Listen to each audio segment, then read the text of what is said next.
Hey guys, welcome back. I hope you are having an amazing day. Let's get right into the stories. The first one is an entitled people story.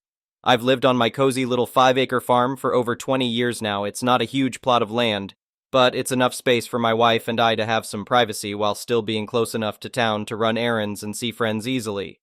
We inherited the property from my wife's parents and have loved making it our own over the years.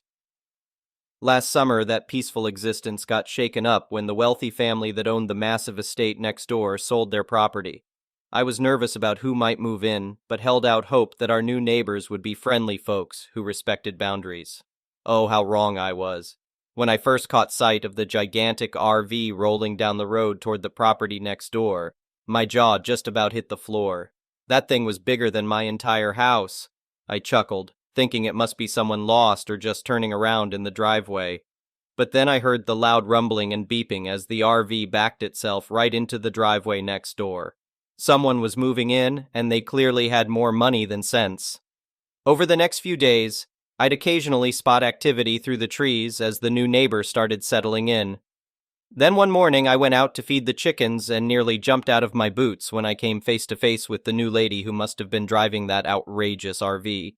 She was walking her little yappy dog near my coop and gave me a snooty once-over before introducing herself as Karen.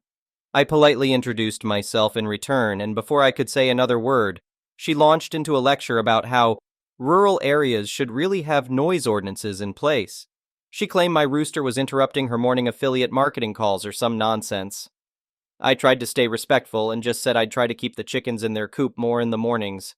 Wanting to be a good neighbor, I even went over later that day to officially welcome her with a basket of homemade jam and bread.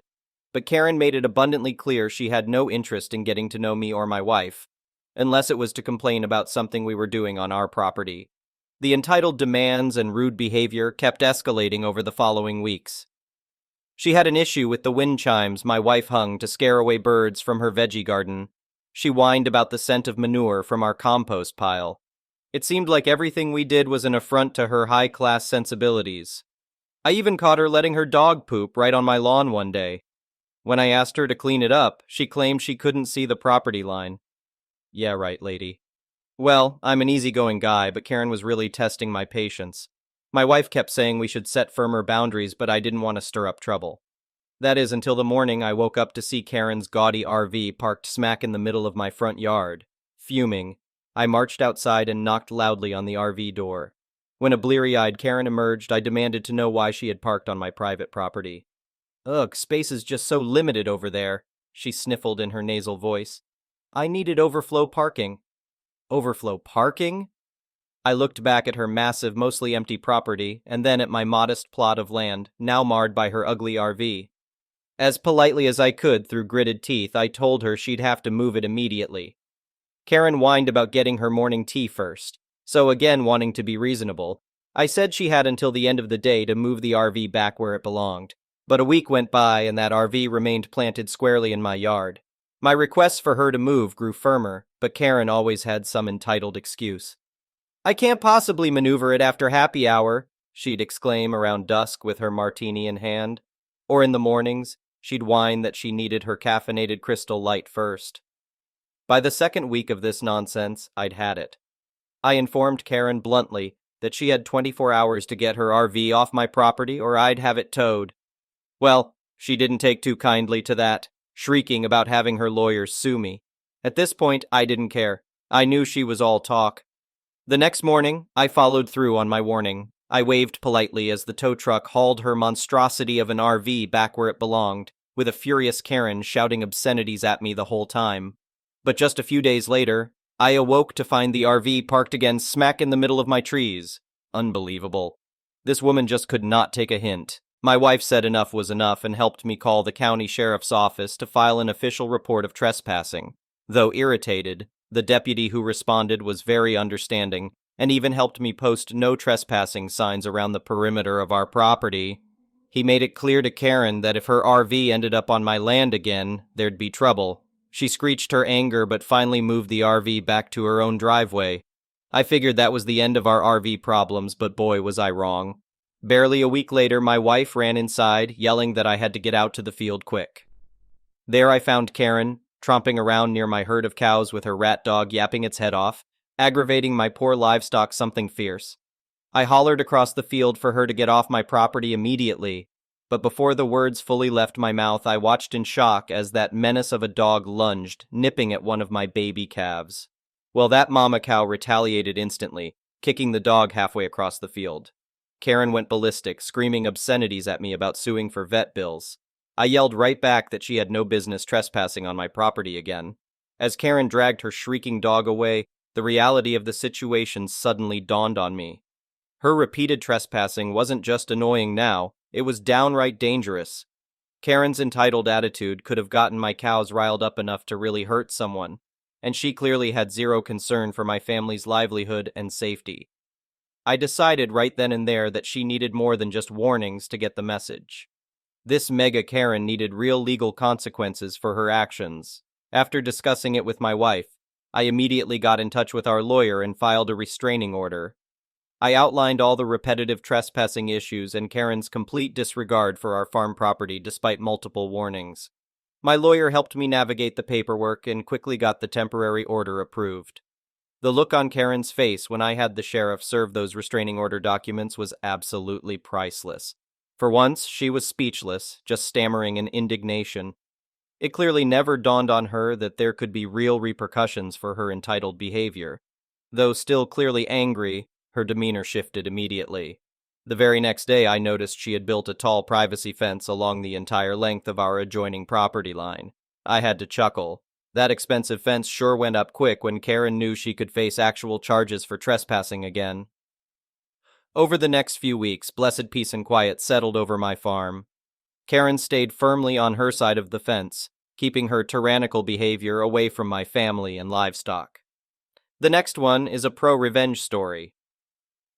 Years ago, my mother and I had just moved to a new dog-friendly apartment complex. We had 2 dogs. One was a Bichon Shih Tzu and the other was a Terrier-Poodle mix. Because of them, we were excited about the community dog park right next to our building. Also to note, our whole building was filled with dog owners, each with dogs ranging from small to huge. Our apartment was on the first floor in the back of the building, all the way in the corner. It was a nice private area for us, considering how the apartments were situated. Since one of our dogs is a terrier, he can be a bit barky when we are not home. Though when we are home, we have a clicker to get his attention, which he has been trained to stop barking and come to whoever has the clicker. Due to our work hours, I was usually home in the morning, and Mom was home in the afternoon, leaving him alone for a few hours during the day. After a month of moving to our new apartment, we received a note on our door. It was from one of our neighbors. It stated, "Dear neighbor, I understand that you are new to this complex, but it is rude to allow your dog to bark. It is ruining my sleep before I go to work, and my job is extremely important. I don't care how you do it, but shut your dog up." My mom turned in the note right away to the leasing office as she wasn't sure what to do with it. That is when the office told us not to worry because he had done this to every dog owner in the building. They did ask us to see if we can find ways to calm him down when we were not home. So we did. We found out the kids in the neighborhood liked playing with the power station outside our apartment, and that is who he had been barking at. So we closed off that area for him when we went out and no one was home. We started playing calming music as a way to help as well. Another week went by, and this time we heard a knock at the door. We went outside and we met our angry neighbor. He explained that our dog had kept him up every day and woke him up with his hours of barking. Both of us had been home that day, and our dog had been a good boy and had not had excessive barking. I still remember what he had told us when I explained that. "I know what I heard. If you can't control your dog, then I'm going to call animal control and have them both taken from you. I did it before and have no problem getting rid of your dogs too. Then I'll get you kicked out for not following your lease. And I can do that because I am very rich, and the apartment needs my money. So do something to shut your dogs up or else." After that and my mom apologizing for what had happened, we went back in. A few moments later, I walked out to get the mail and discovered from another neighbor that he had gone to 3 other apartments and made similar threats. After some convincing, my mom told the apartment what had happened. We were told not to worry, and if he did that again, please contact them. We also found out that the apartment had offered him an apartment away from the dogs, but he had declined since the dogs were the problem and not him. However, what he had done, my mom began to show signs of anxiety and bought a lemon spray bark collar for our dog. While I didn't like this idea, it had put her at ease to go outside our apartment. We did make sure to only put it on him when we both were not home. A month went by peacefully, then once again we got a knock on our door. This time it was animal control. They had gotten an anonymous report of a dog being abused and neglected in our home. They explained that someone had said that our dogs were barking because of neglect. My mom invited the AC lady inside and explained the situation. We showed her everything we could to prevent our dogs from being taken away. The nice lady noticed how playful and happy our dogs were and figured it was another false call. She explained that they had gotten a few of those from an anonymous, concerned neighbor for other apartments in this building. The AC lady left, telling us that if they are threatened again, to try and get it on record. This event had turned my mom into a paranoid person who became afraid to leave the house, thinking that if she did, then she would lose her pups. Normally, I am the calmest person in my family, never really letting anyone get to me, but this neighbor had done this to hurt us. So I did my research and discovered a few things that could legally help us. With new information on certain laws and leasing terms, I formed a plan. During a weekend that my mom was visiting my aunt in a different state, I began my plan. I started it by printing out a few things and then sat outside with my phone and a speaker. I began to play a video of a dog barking really loud. I had figured out which apartment was his thanks to a few neighbors who also were tired of being harassed. I sat there looking across the courtyard to where his apartment was. I waited with a huge smile on my face, and as I hoped for, he stormed out and headed over to where I was. I turned off my video and turned on my recorder without him noticing. His face is red with anger as he looks at me sitting there with a smile. "I'm sorry, can I help you?" I ask him. "Duck you. I ducking told you what I will do to your family if you ducking didn't stop your dumb mutt from ruining my sleep. Now I'm going to get them taken from you and get you kicked out for not doing as I said. I gave you a ducking chance. I hope when they take your dogs that they are killed, and you and your mom live inside a cardboard box." I give him a fake, oh dear look and say, "So you are saying that I am not allowed to make loud noises, including my dogs barking, between the hours of 7 a.m. and 11 p.m., and that I went against the law by doing so?" "You know you did. And you are telling me this from my porch at 2 p.m. in the afternoon? This won't be your porch once I tell the leasing office." "Oh, noes, that is a very serious threat for my dogs and my family, isn't it?" "Duck, yes it is." I give him a huge smile and turn off my recorder from my phone. The neighbor is confused now, and I ask him to have a seat. I have a few things to show him. I pull out my papers and hand him the first one. It was the county's noise ordinance laws. In our county, a dog's bark was considered the same amount of sound as a loud appliance, so they can bark between the hours of 7 a.m. and 11 p.m. Before he could talk, I pull out another paper. This one states that it is against the leasing terms to threaten another neighbor, and after one warning that the apartment complex had the right to revoke their lease. He looks at me with an understanding of what he had done now. I silence him and pull out one last paper. This one was another leasing term I had found. His face after reading this one had made him turn white. This last one talked about how it was a complete violation of leasing terms to go onto another renter's property and threaten them or their property. This includes the renter's outdoor area. Those found guilty of this violation will have their lease revoked immediately and be forced to leave the apartment within a set time. The scared look on his face was priceless as I silently got up and walked back into my apartment. After he finally left, I called my leasing office and explained what had just happened and agreed to email the recording to them right away. A week later, my mom came home with some news that she had learned from the leasing office. The man had been evicted from his apartment and would be leaving later that week. I found out that my actions had caused the other dog owners of the building to come forward and admit what he had been doing to all of them. After that, there was never another complaint, and I threw away the lemon spray collar. My mom still gets anxiety attacks once in a while, but has been getting help to ease those worries. As for me, I don't regret what I did. I just feel bad that it had to come to this. The next one is a petty revenge story. This isn't huge or anything and has a bit of setup, sorry, but it brought me a good amount of satisfaction, lol. So before COVID, I worked at the Mermaid Coffee Shop. This location was in a strip mall and I had worked there for about a year at the time. There was a matcha green tea latte, which normally had 4 pumps of sweetener in the medium cup. At the time, I've heard it may have changed. A common substitution was vanilla instead of the regular sweetener. If someone said they wanted vanilla, we normally didn't also put the regular sweetener in. Honestly, it's a service. 8 pumps of any type of sugar is a lot for most people. So anyway, it's sort of a slow period, so it's just me and my shift supervisor out front. I'm managing cash and making the drinks as the shift cleans. In comes Karen. She looked maybe 24, 26, and was dressed very nicely in an all-black outfit. The encounter starts normally with me ringing her in at the cash, an iced matcha green tea latte with vanilla, and then go to make her drink. Of course, I only put the vanilla and not the regular sweetener. I hand the drink to her, and she takes a sip. Her face scrunches up, and immediately she turns to me, pissed off. Her attitude goes from 0 to 100 as she raises her voice to start in on me about the drink not being right. Well, luckily for her, it's an easy fix. I tell her I'll just put the sweetener in, no problem at all. So she hands the cup back, and I pump the sweetener straight into the cup, totally normal, and make sure it's mixed.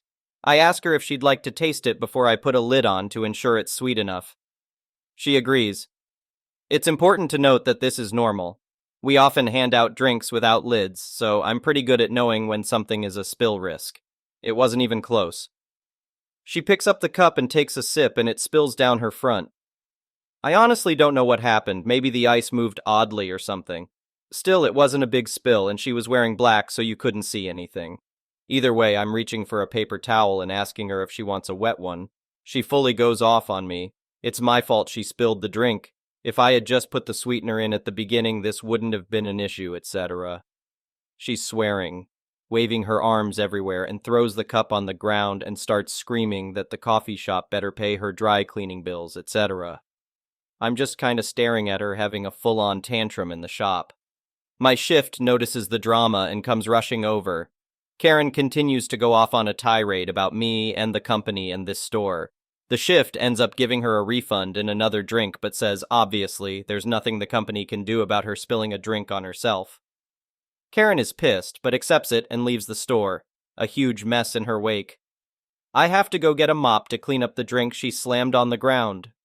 Green tea latte everywhere. Now, what I haven't mentioned in this story yet is that this Karen happened to be wearing a name tag that said her name and company, and this company happened to be a shoe store in the same strip mall the coffee shop was in. I simmered over the rest of my shift about whether I should actually do what I was thinking or not, but at the end went screw it, I'm going shopping. So after my shift, I head on over. A large part of me doesn't expect to actually see her, but there she is. She's in the aisles, stacking shoes. She seems to be the only one out front.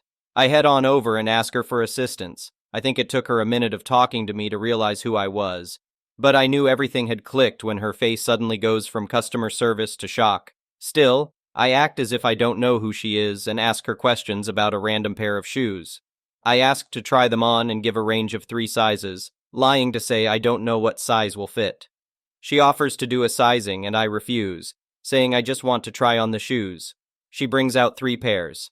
I try them on, making a mess of the boxes, papers, and shoes before telling her none of them are what I'm looking for. I make no attempt to put things back, which NGL kinda hurt me to do LOL, and grab the nearest shoe and ask her to try on the same sizes in that shoe instead. Rinse and repeat for many pairs of shoes. There are still no other customers in the store. At this point, she looks really annoyed, but another person, a supervisor as I found out later, has come out from the back to handle the cash register, so it's not like she could say or do anything. Overall, this process of back and forth takes about an hour or so. I got really into the role of ridiculously picky customer, which was fun when you're purposefully messing with someone. I was polite as all hell, but just wouldn't give her the opportunity to escape. Only a few other people come into the store, but the supervisor helps them. Eventually, I decide I'm done and pick out a pair of socks and head towards the cash register. The supervisor rings me out and I head on my way. Karen messed with the wrong tired barista that day. She came into my work and made a mess, so I went into her work and made an even bigger mess. The next one is a malicious compliance story. This happened 30 years ago when I was in the Air Force. A little background, I was stationed at one of the worst air bases in the Air Force. I hated it so much that I volunteered to go to Greenland. My morale was bad, but on the plus side, I wasn't alone. Several of my coworkers felt the same. The one thing that made the base hell was my unit's captain and his band of flying monkeys. He was prior enlisted and had an ego so large he had difficulty walking through doorways. What was even worse was he had a line for a major. The one thing the Air Force did to check on enlisted troops' well-being was to send out what we called MWR surveys. They were supposed to be voluntary, so no one in my unit did them. Well, one day the captain showed up and started yelling at us for making the unit and himself look bad for not completing the survey. He ordered us to complete and send in the survey. Well, I guess the surveys were so bad that the Air Force HQ sent a team to inspect us. I was interviewed, along with most of the enlisted personnel. In the end, the captain was forced to retire as a captain. One of the monkeys asked me why the captain was forced out, and I said, I don't know. I was only following orders. Thank you for watching. I would really appreciate it if you could like the video and subscribe to our channel if you haven't already. We'll see you again tomorrow.